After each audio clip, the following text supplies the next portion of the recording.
नाज़रीन आदाब, मैं रिदा खानम आपका खैर मकदम करती हूँ सियासत टीवी के special program review of newspaper में। सियासत टीवी आपके लिए लेकर आए अखबार से रिलेटेड एक ऐसा प्रोग्राम जिसमें हम आपको आज के अखबार की हम खबरों के बारे में बताएंगे। इसमें लोकल, नेशनल और इंटरनेशनल खबरों पर डिस्कशन करेंगे और आपको हम खबरों की जानकारी देंगे। हम इस प्रोग्राम में हर ज़रूरी खबर पर रोशनी डालेंगे, चाहे वो लोकल हो, नेशनल हो या फिर इंटरनेशनल। इस प्रोग्राम में हर खबर की तह तक जाएंगी, क्योंकि कुछ खबरें अखबार की सिर्फ सुर्खियाँ बनकर रह जाती हैं या टीवी पर उनको 2 मिनट का वक्त ही मिल पाता है, लेकिन हम आपको उन खबरों के बारे में तफसील से बताएंगे। आज हमारे पास कुछ खास टॉपिक्स हैं जिनके बारे में हम बात करेंगे।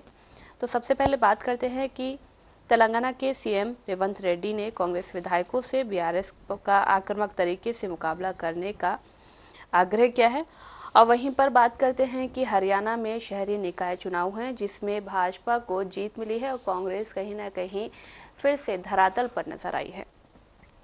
अब बात करते हैं महाराष्ट्र की। तो महाराष्ट्र में एक मंत्री हैं नीतीश राणे, वो जो है हमेशा ऐसे बयान देते रहते हैं। अब उनके बयान पर आपत्ति जताई है एनसीपी नेता अजीत पवार ने, और उनका समर्थन किया है भाजपा नेता ने।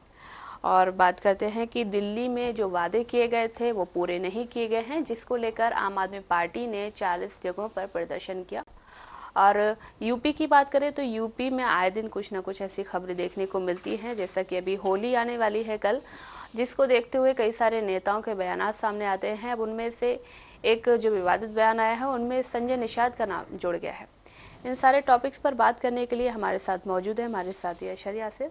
अशर यासिर, आपका खैर मकदम है। शुक्रिया। तो सबसे पहले बात करते हैं कि तेलंगाना में राज्य विधानसभा में कांग्रेस विधायकों द्वारा बीआरएस सदस्यों का पर्याप्त रूप से मुकाबला न कर पाने पर निराशा व्यक्त करते हुए मुख्यमंत्री रेवंत रेड्डी ने कहा कि विपक्ष के साथ सौहार्दपूर्ण संबंध बनाए रखें और उन्हें किसी भी तरह की मदद नहीं मिलेगी। उन्होंने कहा है कि जो चुनाव आने वाले हैं, उन्होंने अपने नेताओं को तैयार रहने के लिए कहा है। उन्होंने कहा है कि जिस तरह से आप जो है दूसरे नेताओं के साथ सौहार्दपूर्ण संबंध बनाए रखते हैं, आप बनाए रखें, लेकिन इसमें कहीं ना कहीं हमें नुकसान ना हो। हाँ, बिल्कुल सही बात है। जिस तरह से आपने बोला कि अभी बजट सेशन चल रहा है, बजट सेशन के दौरान कहीं ना कहीं अपोजिशन पार्टी जो है उसके कई सारे मुद्दे हैं, जो कि अब मुख्य विपक्षी जो हैं उनके जो नेता प्रतिपक्ष हैं के चंद्रशेखर राव, वो भी आए हैं। जो कि अब तो जाहिर सी बात है कि विपक्ष में एक जान आ गई एक तरह से देखा जाए तो, और विपक्ष ज़्यादा आक्रामक हो जाएगा। जो मुख्य विपक्ष बीआरएस है, जाहिर है तो बीआरएस ज़्यादा आक्रामक हो जाएगी। वहीं मुख्यमंत्री ने सुझाव दिया है कि 5-6 विधायकों को प्रत्येक मंत्री के साथ समन्वय बिठाना होगा। एक मंत्री के साथ 5-6 विधायक रहेंगे तब जाके आप काम कर पाएंगे। साथ ही विधानसभा कार्यालय में विधायकों की उपस्थिति के महत्व पर रेखांकित करते हुए खासकर विपक्ष के हमले के मद्देनजर उन्होंने सुझाव दिया है कि सरकार के सचेतक विधायकों की उपस्थिति दर्ज करने की प्रथा का पालन करें, जैसा कि संसद में किया जा रहा है। तो एक तरह से देखा जाए तो कहीं ना कहीं उन्होंने विपक्ष से जो मुद्दे उठाए जाएंगे या जो मुद्दे उठाए जाने हैं या जो मुद्दे उठाए जा रहे हैं उनको लेकर के एक मीटिंग की थी। जिस तरह से हमने देखा कि कल जब के चंद्रशेखर राव साहब असेंबली में आए थे तो उससे पहले वो जा कर के अपने कैबिन में बैठे थे, और उस कैबिन में काफ़ी देर तक सारे एमएलएज रहे थे और वहाँ पे काफ़ी सारी बातें हुई थी। और वहाँ पे ये भी बात हुई थी कि आपको मतलब के जो हमारे केसीआर साहब हैं यहाँ के पूर्व मुख्यमंत्री, उन्होंने कहीं ना कहीं एक फ्री हैंड दे दिया था कि आप लोग जिस तरह भी घेरना चाहो आप घेर सकते हो, डजेंट मैटर, बट कुछ लेवल होती है उसको पार मत कीजिएगा, क्रॉस मत कीजिएगा। अब यहाँ पे कहीं ना कहीं देखा जाए तो रेवंत रेड्डी साहब का भी यही कहना है कि हम लोग बिल्कुल तैयार रहेंगे, मतलब सेल्फ डिफेंस के लिए हम लोग बिल्कुल तैयार रहेंगे। और तैयारी के साथ ही कहा है कि हर मंत्री के पीछे जो है एक 6 कम से कम विधायक, 5 विधायक होने चाहिए, ताकि वो उनका मुकाबला अच्छे से कर सके, वो जो सवाल कर रहे हैं उसका जवाब दे सके। और ये विधायक ऐसे नहीं हो कि मतलब रैंडमली कोई विधायक हो। अगर कोई हेल्थ से रिलेटेड मंत्री है तो उसके साथ में जो है 2-3 डॉक्टर, मतलब जो जिन्होंने वो पढ़ाई की है, जो उसके बारे में जानते हैं, वो होने चाहिए, ताकि वो मुद्दे पे बात कर सकें, वो हवा में चीज़ें ना उछाल सकें। वहीं जब कल पहला दिन था असेंबली का, उसके बाद फिर के चंद्रशेखर राव ने कहा है कि राज्यपाल का विधानमंडल के संयुक्त सत्र में संबोधन कांग्रेस कार्यकर्ताओं के प्रेस वार्ता जैसा था। जिस तरह से कांग्रेस कार्यकर्ता प्रेस कॉन्फ्रेंस करते हैं, बिल्कुल उसी तरह था, ना कि राज्यपाल के पद के अनुरूप। गरिमापूर्वक संबोधन था। आप देखिए कि जिस भी जहाँ पे भी सरकार होती है, अगर वहाँ पे राज्यपाल का और मुख्यमंत्री का दोनों का रिश्ता अच्छा होता है तो वहाँ पे इसी तरह का संबोधन होता है। लेकिन जहाँ पर रिश्ते खराब होते हैं, जिस तरह हम देख रहे थे इससे पहले कि दिल्ली में अरविंद केजरीवाल के और राज्यपाल के रिश्ते खराब थे, अभी हम देख रहे हैं कि क्या बोलते हैं तमिलनाडु में वहाँ पर रिश्ते खराब हैं। इससे पहले हम देख रहे थे कि सॉरी क्या बोलते केरला में रिश्ते खराब थे। तो वहाँ पे इस तरह के बयानात नहीं होते हैं। इससे पहले हमने देखा कि यहाँ तेलंगाना में भी जब सौंदरराजन थी तभी जो है केसीआर साहब से उनके रिश्ते सही नहीं थे, लेकिन फिर भी वो आपके काम की तारीफ ही करती थी। उनके जितने भी संबोधन में सब में उन्होंने तारीफ ही की है बस। तो ये अभी हम देखते हैं जिस तरह से कि जब संसद में बजट सेशन होता है उससे पहले जो महामहिम राष्ट्रपति हैं उनकी स्पीच होती है, उनका संबोधन होता है, उसमें भी उन चीज़ों पे बात की जाती है जो सरकार ने अचीव की हैं या अचीव कर रही है, अचीव करने वाली है। अब उसमें बहुत सारी चीज़ें नहीं हुई होती, बहुत सारी चीज़ें हुई होती, तो विपक्ष का काम होता है इस पे बात ही करना। अभी ये हुआ, इसके बाद बजट सेशन होगा, बजट सेशन के बाद फिर जो इसने बोला, राज्यपाल साहब ने जो बोला यहाँ पे उस पर फिर चर्चा होगी, फिर बजट पे चलिए, लंबा प्रोसेस चलेगा। लेकिन विपक्ष का काम ही ये होता है कि आपको बोलना है। वहीं पे उन्होंने कहा है कि राज्य सरकार पर आरोप लगाया है कि 15 महीने के दुखद और पूरी तरह विफल शासन को छिपाने के लिए सरासर झूठ, अर्धसत्य और भ्रामक बयानों के साथ भाषण की पटकथा लिखी है। मतलब उन्होंने कहा कि 15 महीने हो गए आपको सरकार में आए हुए, अभी तक आपने कुछ भी ऐसा काम नहीं किया है। और केटीआर साहब का ये भी कहना है कि एक इंसान भी आपकी गवर्नमेंट से खुश नहीं है। आप जब से सत्ता में आए हैं तो एक भी इंसान खुश नहीं, आपने कुछ भी काम नहीं किया। तो जहाँ तक बात की जाती है विपक्ष की, तो विपक्ष का काम यही होता है। लेकिन फिर अगर बीजेपी की बात करें तो बीजेपी ने भी कमर कस ली है, क्योंकि बीजेपी अब की थोड़ी ज़्यादा तादाद में आई आगे। तो बीजेपी का भी ये कहना है कि हम उन मुद्दों को उठाएंगे जो कि कहीं ना कहीं बीआरएस और जो बीआरएस उठाना चाह रही लेकिन उठा नहीं पा रही है। रीज़न आप सब समझ सकते हैं कि सेकुलर पार्टी एक होती है तो उस हिसाब से वो कम बात कर पाती है उन चीज़ों पे। तो वहीं बीजेपी कहना है कि जितने भी वादे किए गए थे उन वादों को पूरा नहीं किया गया, इस पे हम बात करेंगे। तो काफ़ी सारी चीज़ें ले दे के अगर देखा जाए तो इस वक्त तेलंगाना में असेंबली में जो विपक्ष है वो कहीं ना कहीं बिल्कुल कमर कस के है कि इस बार जो है सरकार से हमें 1-to-1 टॉक करनी है। चूँकि बीआरएस की बात इसलिए ज़्यादा अहम है क्योंकि बीआरएस मुख्य विपक्षी पार्टी है और बीआरएस के जो पूर्व मुख्यमंत्री थे वो अब नेता प्रतिपक्ष हैं, तो वो भी अब आ गए हैं असेंबली में। तो इसका मतलब ये कि अब टॉक जो होगी वो काफ़ी ज़्यादा फेस टू फेस टॉक होगी। और इससे पहले जैसे जिस तरह से हमने देखा कि रेवंत रेड्डी साहब हमेशा ये कहते थे कि केसीआर साहब को आना चाहिए और वहाँ उनको असेंबली में आके बात करनी चाहिए, तो अब वो असेंबली में आ गए हैं। अब शायद उनके जो मुद्दे थे उनका कुछ हल निकल पाएगा। जी, और देखा जाए तो जीएचएमसी चुनाव भी होने वाले हैं यहाँ से, इन सारी चीज़ों को नज़र में रखते हुए, ध्यान में रखते हुए उन लोगों को बात करनी होगी। और रेवंत रेड्डी ने जो अपने विधायकों से जो बात की है, अपने नेताओं से जो बात करी है कि हमें इस वक्त जो है कमर कसने की ज़रूरत है क्योंकि विपक्षी पार्टी कहीं ना कहीं आक्रामक रूप अपनाएगी। बिल्कुल, और यही सारी चीज़ें शायद उनको परेशान कर रही हैं। बिल्कुल, देखिए अब जब विपक्षी पार्टी मजबूत होती है आपकी, और यहाँ पे भी आपके पास दो विपक्षी पार्टी, एक बीजेपी और एक बीआरएस है। बीजेपी ने इस बार एमएलसी चुनाव में भी अच्छा प्रदर्शन किया। बिल्कुल, बीजेपी ने एमएलसी चुनाव में भी अच्छा प्रदर्शन किया और बीजेपी जो है वो कहीं ना कहीं यहाँ पे अपनी मजबूती दिखाने की कोशिश कर रही है। और जिस तरह से उसका वोट परसेंटेज बढ़ा है, या जिस तरह से आप देखें कि एमएलए की सीट्स बनी, जिस तरह से एमपी की सीट्स बनी हैं उनकी, तो उससे उनको एक आस जगी हुई है। और फिर यहाँ पे अगर देखा जाए तो बंडी संजय कुमार हो गए, टेलर राजेंद्रा हो गए, और क्या बोलते हैं परवीन हो गए, सॉरी क्या बोलते हैं अरविंद हो गए। ये सारे लोग जो हैं कहीं ना कहीं हमेशा बयानों में रहते हैं, हमेशा सुर्खियों में रहते हैं और कुछ ना कुछ बयान देते रहते हैं। टी राजा सिंह हमेशा बयान देते हैं। वो बात अलग है कि वो बयान उनका जो है वो एक अजीब तरह का होता है, वो सिर्फ एक धर्म पे टारगेट कर रहा होता है, लेकिन सुर्खियों में रहने वाला। तो कहीं ना कहीं अपनी पैड बनाने के लिए बीजेपी इस वक्त जो है काफ़ी ज़्यादा आक्रामक हुई हो यहाँ पे। और जिस तरह से हमने देखा कि पिछले बार इलेक्शन होने से 1 साल पहले से देश के प्रधानमंत्री नरेंद्र मोदी के कई चक्कर लग गए थे, देश के गृह मंत्री अमित शाह के कई चक्कर लग गए थे, देश और जो बीजेपी के राष्ट्रीय अध्यक्ष जेपी नड्डा उनके कई चक्कर लग गए थे। खैर उसके बाद से अब उतना नहीं हो पा रहा है आना जाना, क्योंकि इलेक्शंस खत्म हो गए। लेकिन कहीं ना कहीं देखा जाए तो बीजेपी पैड बनाने के लिए यहाँ पे मेहनत कर रही है, लेकिन उसके साथ समस्या ये है कि यहाँ पे उनको एक क्षेत्रीय पार्टी से गठबंधन करना होगा, लेकिन वो नहीं मिल पा रहा। इस वजह से वो यहाँ पे वो अकेले पड़े हुए। जिस तरह हमने देखा कि आंध्र प्रदेश में उनको टीडीपी और पवन कल्याण की पार्टी जनसेना का साथ मिला है, तो वहाँ पे खैर उतना नहीं है उनका, क्योंकि टीडीपी और जनसेना ही ज़्यादा वो आगे हैं उसमें। लेकिन अगर यहाँ की बात करें तो यहाँ पे उनको किसी का साथ नहीं मिल रहा, तो अब शायद वो इसके लिए कोई रणनीति बनाएंगे। इसी तरह हम देखते हैं कि तमिलनाडु में AIADMK के साथ उनका गठबंधन था, टूट गया। उसके बाद AIADMK ने उनके साथ गठबंधन ही नहीं किया और नतीजा ये हुआ कि वो हार गए। अब ये कहा जा रहा है कि AIADMK जो है इस बार के चुनाव में बीजेपी के साथ गठबंधन करने की सोच रही है। अब अगर सोच रही तो इससे पहले जब अभी जो चुनाव हुए थे क्या बोलते हैं लोकसभा के, उसमें असदुद्दीन ओवैसी की पार्टी MIM ने AIADMK का समर्थन किया था और असदुद्दीन ओवैसी साहब ने ये भी बोला था कि अब अभी तक जो हुआ AIADMK का वो अलग है, लेकिन अब आगे फ्यूचर में AIADMK कभी बीजेपी के साथ गठबंधन नहीं करेगी। तो अब देखना ही अगर गठबंधन हो जाता है तो ओवैसी साहब की क्या प्रतिक्रिया आती है।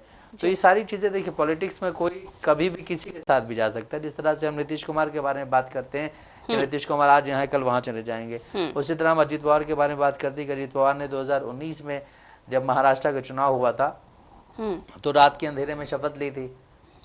ठीक है, अंधेरे में शपथ लेकर के अपने सारी चीज़ें क्लियर करवा के उन्होंने फिर अपना गठबंधन तोड़ दिया था। उसके बाद फिर फडणवीस जो है बाहर हो गए थे सत्ता से और क्या बोलते हैं शिवसेना उस वक्त जो थी, पूरी शिवसेना जो इस वक्त UBT है, तो उद्धव ठाकरे को मुख्यमंत्री बनाया गया था। तो सारी चीज़ें पॉलिटिक्स में चलती रहती है। लेकिन जब अगर हम बात कर रहे हैं कि तेलंगाना की, तो तेलंगाना में भी इसी तरह से बीजेपी अपनी कोशिश कर रही है आगे आने की, और बीजेपी के साथ दिक्कत ये है कि बीजेपी कोई साथी नहीं मिल पा रहा है यहाँ पे। ये उनके लिए कहीं ना कहीं यहाँ पे उस तरह से पैड ना बना पाने का एक सबसे बड़ा रीज़न है। लेकिन फिर भी ये भी बात अगर देखा जाए तो यहाँ पे बीजेपी को उतना शायद उतना ज़्यादा समर्थन ना मिले, क्योंकि यहाँ के जो आउटर्स एरिया हैं वहाँ पे बीजेपी को समर्थन मिल रहा है, लेकिन जो मेन सिटीज़ हैं, मेन जो जगह हैं, वहाँ पे बीजेपी का इतना पैड है नहीं। जी, कुछ वक्त पहले हरियाणा में चुनाव हुए थे विधानसभा के, लेकिन उस वक्त कहा जा रहा था, ऐसा माना जा रहा था, और जो एग्जिट पोल के जो नतीजे आ रहे थे उसमें ऐसा देखा जा रहा था कि कांग्रेस को बढ़त मिल रही है। लेकिन नतीजे ये हुए कि भाजपा वहाँ पर सत्ता पे काबिज हो गई। लेकिन अब शहरी निकाय चुनाव हुए वहाँ पर, और कहीं ना कहीं कांग्रेस जो है फिर से धरातल पर नज़र आई है, क्योंकि वहाँ पर फिर से एक बार फिर से तीसरी बार डबल इंजन की सरकार वहां पर बनी हुई है और सैनी के नेतृत्व में इस बार शहरी निकाय चुनाव हुए हैं, जिसमें भाजपा को बढ़त मिली है। और इन सारी चीज़ों से भाजपा बहुत खुश है, क्योंकि उनको लगता है, और लगता क्या है, ऐसा देखा जाता है कि कांग्रेस का कहीं ना कहीं सफाया हो चुका है हरियाणा से। देखिए, सबसे बड़ी चीज़ ये है कि अभी जो निकाय चुनाव हुए हैं, कांग्रेस नेताओं ने निकाय चुनाव को काफ़ी हल्के अंदाज में लिया है। ठीक है, पूर्व मुख्यमंत्री भूपेंद्र सिंह हुड्डा, सांसद कुमारी शैलजा, रणदीप सिंह सुरजेवाला और कैप्टन अजय यादव को शहरी निकाय चुनाव में ना तो किसी मंच पे एक साथ देखा गया और ना ही अलग अलग, या नेता बहुत ज़्यादा सक्रिय नजर आए। मतलब आप ये देखिए कि आपके यहाँ शहरी निकाय चुनाव हो रहा है और आप जो कहते हैं कि यहाँ पे मुख्य विपक्षी पार्टी जो है वो कांग्रेस पार्टी है, और आप उसमें कहीं नज़र ही नहीं आ रहे हैं। आपके बड़े लीडर्स जो हैं कोई रैली नहीं कर रहे हैं, कहीं मंच पे साझा ही नहीं करने कोई मंच, तो क्या होगा फिर रीज़न देखिए, कांग्रेस पार्टी राहुल गांधी जो कहते हैं वो गलत नहीं कहते हैं। राहुल गांधी का ये कहना है कि हमारी पार्टी में सबसे बड़ी दिक्कत ये है कि अगर किसी को एक बार कुर्सी मिल जाती है तो वो अपने आप को राजा समझने लगता है, अगर उसको कोई पोस्ट मिल जाती है तो अपने आप को राजा समझने लगता है। और ये बात हकीकत है। आप हरियाणा में देखिए कि अभी आप हारे हैं, उस गम को आप भूल नहीं पाए। अभी दूसरा इलेक्शन हुआ, उसमें आप फिर साथ में नहीं आए, साथ में कि आप आए नहीं कहीं पे। भाई, शहरी निकाय चुनाव एक बड़ा चुनाव होता है, उसमें हम साथ नहीं आए। इसका नतीजा रहा कि कांग्रेस का शहरी इलाके से पूरी तरह सफाया हो गया। ऐसे में सवाल ये उठता है कि कांग्रेस कब सबक लेगी। प्रदेश के 38 शहरी निकाय क्षेत्रों में चुनाव हुए हैं, जिसमें 10 नगर निगम, 5 नगर परिषद और 23 नगर पालिका क्षेत्र हैं। अध्यक्ष और पार्षद सीटें शामिल थीं। राज्य की 10 नगर निगम क्षेत्र में से 9 नगर निगमों में बीजेपी ने कब्जा जमाया और मानेसर नगर निगम सीट पर निर्दलीय ने जीत दर्ज की है। इस तरह 5 नगर परिषद की सीटों पर हुए चुनाव में बीजेपी ने क्लीन स्वीप किया है और सभी पांचों नगर परिषद की सीट जो थी वो जीतने में कामयाब रही है। इसके अलावा 23 नगर पालिका सीटों पर चुनाव में से 8 जगह बीजेपी ने जीत दर्ज की है, जबकि शहरों में 15 निर्दलीय उम्मीदवारों ने जीत दर्ज की। मतलब आप देखिए कांग्रेस का कहीं नामो निशान नहीं है, बीजेपी जीत रही है, इंडिपेंडेंट कैंडिडेट जीत रहे हैं, कांग्रेस नहीं जीत रही है। क्यों नहीं जीत रही है? रीजन यही है ना, आप जो है साथ में जाते ही नहीं है। आप पूरा जिस तरह अभी हमने बोला कि पूरा चुनाव हो गया, आपके बड़े लीडर्स नजर ही नहीं आए, चाहे भूपेंद्र सिंह हुड्डा हो, चाहे वो क्या बोलते सुरजेवाला हो, या फिर हाँ या शैलजा हो, ये सब लोग नजर ही नहीं आते हैं भाई।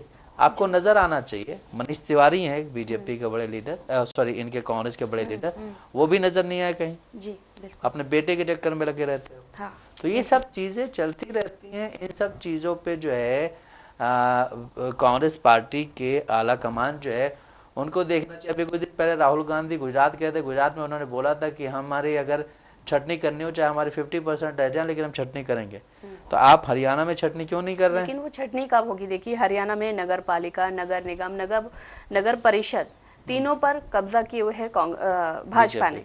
ठीक है, विधानसभा चुनाव में भी भाजपा सत्ता करने में काबिज हुई, हासिल हुई। उसके बाद आप एक मिनट रोकूंगा मैं, उसके बाद आप ये कहते हैं कि ईवीएम से छेड़छाड़ हुआ, ये हुआ वो। आपके लीडर खुद एक साथ नहीं है।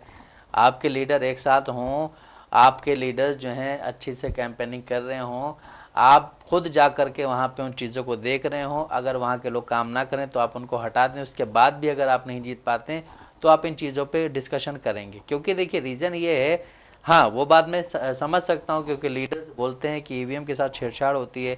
अभी बोला जा रहा है कि कुछ फर्जी वोटर्स लिस्ट बनाई गई है, वो सब ठीक है, लेकिन आप एक बार ये भी तो देखिए कि हमारे जो थाली है उसमें कितने छेद हैं। जमीन पर तो उतरिए, क्योंकि देखिए छोटे छोटे जो चुनाव होते हैं, नगर पालिका, नगर निगम, नगर परिषद, इनसे ही जो है आगे बढ़ने का मौका मिलता है। ठीक है, आपने जैसे बोला कि ये तीनों लोग यहाँ पर नहीं उतरे, मैदान में नजर नहीं आए, इन्होंने देखा ही नहीं कि कहाँ चुनाव हो रहे हैं, और वहीं पर भाजपा ने बाजी मार ली। ठीक है, लेकिन यही हाल देखिए पंजाब में भी दिख रहा है। पंजाब में भी कहीं ना कहीं कांग्रेस जो है एकदम सिमटती हुई नजर आ रही है। क्योंकि रीजन यही है, क्योंकि ये लोग छोटे छोटे चुनाव पर ध्यान नहीं दे रहे हैं। अब ये हासिल करना चाहते हैं एकदम से कि हम विधानसभा चुनाव में जीत हासिल कर लें, ठीक है, मुख्यमंत्री बन जाए, वो चीज नहीं हो पाती। क्योंकि जो भाजपा है वो यहाँ से शुरुआत करती है, वो जमीनी लेवल से शुरुआत करती है। वो नगर निगम, नगर परिषद, जैसे तेलंगाना में अभी हमने देखा एमएलसी चुनाव में उनको 2 सीटें हासिल हुई। तो यहाँ से चीजों की शुरुआत होती है। कांग्रेस चाहती है कि डायरेक्ट हम जो है बड़ा पद हासिल कर ले, बड़े बड़े जो विधानसभा चुनाव होते हैं उनमें पद हासिल कर ले, वो चीज नहीं हो पाती है। देखिए सबसे बड़ी चीज़ ये कि बीजेपी जो है अपने छोटे से छोटे चुनाव को भी चुनाव समझती है जी, और बीजेपी अपने छोटे से छोटे चुनाव के लिए अपनी पूरी ताकत लगा देती है। अभी आपने देखा होगा कल जब निकाय चुनाव का रिजल्ट आया तो बीजेपी के राष्ट्रीय अध्यक्ष जेपी नड्डा ने ट्वीट करके उनको बधाई दी तो बहुत अच्छे से आपने चुनाव लड़ा और हम आपको बधाई देते हैं, जितना भी सपोर्ट हो सके हम आपका करेंगे। और यहाँ पर भी जो भी चुनाव हुए थे, इसमें देश के प्रधानमंत्री नरेंद्र मोदी ने भी ट्वीट किया। तो ये चीजें आपको आगे ले जाती हैं। अब राहुल गांधी जा करके गुजरात में बोल रहे हैं अगर कि हम जो है जितनी भी छटनी करनी पड़े कर देंगे, तो आप अभी तक हरियाणा में छटनी क्यों नहीं कर पाए?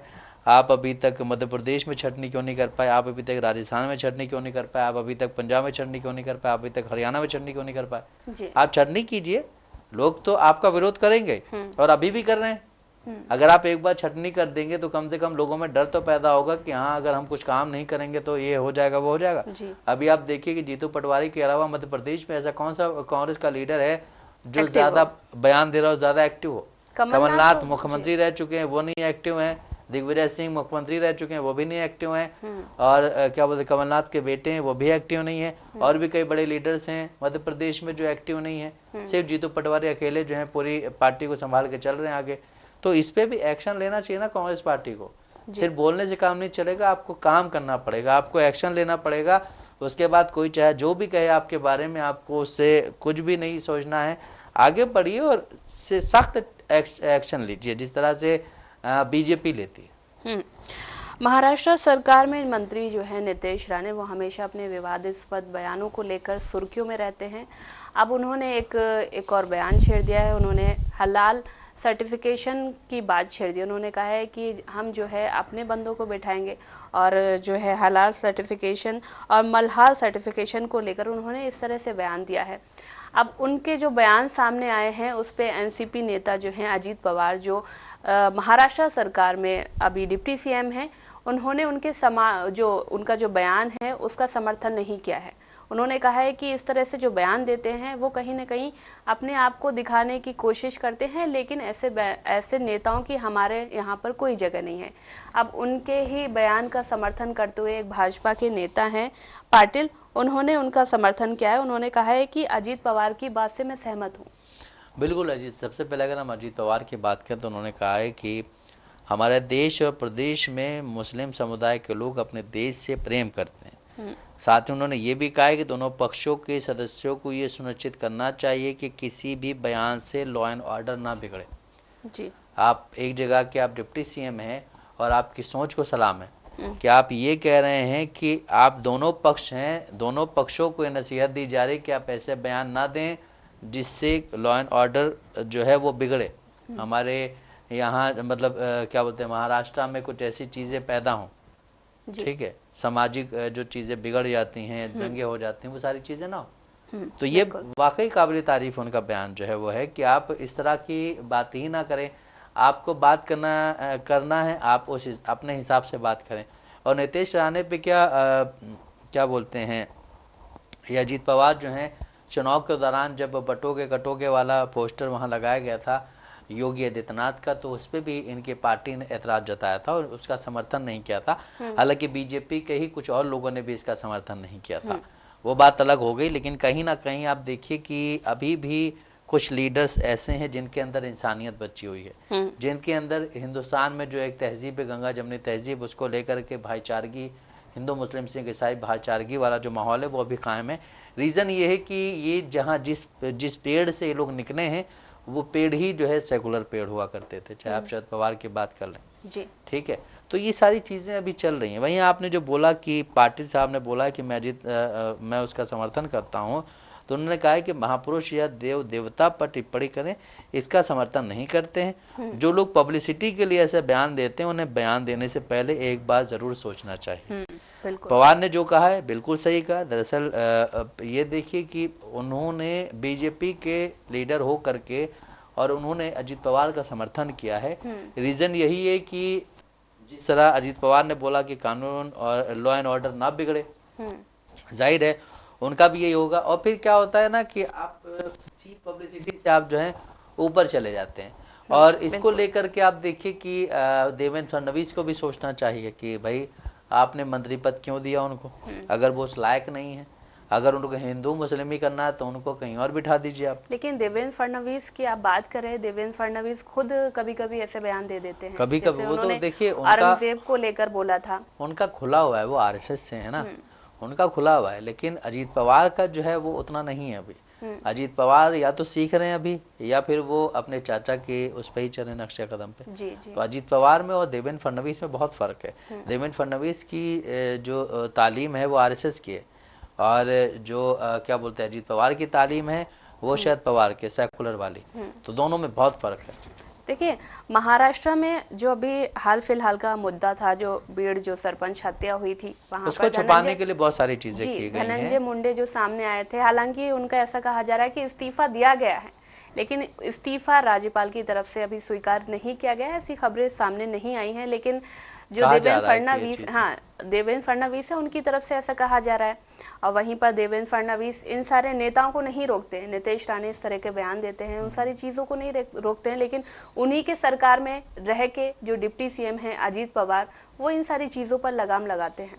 और शिंदे की बात करें तो शिंदे भी कहीं ना कहीं सेकुलर नजर आते हैं, कहीं ना कहीं पर शिंदे कहीं कहीं सेकुलर नजर आते हैं। लेकिन शिंदे को अभी समझ में आ गया है कि सेकुलर रहने से कोई फायदा होने वाला नहीं है। और अगर बीजेपी के साथ रहना है तो आपको एक विचारधारा पे रहना होगा, या आप सेकुलर रह ले, या फिर आप वो जो बीजेपी की विचारधारा या आरएसएस की विचारधारा है उसके हिसाब से रह लें। तो अभी हमने देखा कि जिस तरह से औरंगजेब वाला मुद्दा हुआ, तो सबसे पहले एक ना शिंदे ने ही उस पर कमेंट किया था और केस करने की बात की थी। तो कहीं ना कहीं वो भी अब उनको ये दिख रहा है कि इसमें भला होने वाला नहीं हमारा, और हमारी इज्जत वैसे भी दांव पे लगी हुई है। क्योंकि हमारी चीज़ों को ख़त्म किया जा रहा है। जी। और अभी देवेंद्र फडणवीस ने भी एक बयान दिया था कि पिछली सरकार में जो भी चीज़ें हुई वो अकेले एक नाथ शिंदे के कहने पे नहीं हुई थी, उसमें सबकी रजामंदी तभी वो चीज़ें हुई हैं। तो उनको समझ में आ रहा है धीरे धीरे, अब वो आगे क्या एक्शन लेंगे वो पता नहीं। लेकिन जिस तरह आपने बोला अजीत पवार के बारे में, तो अजीत पवार के बारे में कह सकते हैं सभी लोग कि इनकी नसों में खून जो है वो सेकुलरिज्म वाला, तो वो इतनी जल्दी जो है पलटने वाले नहीं। जी, तो जैसा कि नाज़रीन आपने देखा कि हमने आपको न्यूज़पेपर के ज़रिए हम खबरों से रूबरू कराया है। ऐसी ज़रूरी खबरों से रूबरू होने के लिए हमारे साथ इस प्रोग्राम से जुड़े रहें। और अगर आपकी इस प्रोग्राम से रिलेटेड कोई भी राय है तो हमें कमेंट बॉक्स में ज़रूर लिखें। इसी के साथ हमारा प्रोग्राम ये ख़त्म होता है। मुझे और मेरे साथी अशर यासिर को दे इजाज़त। अल्लाह हाफ़िज़।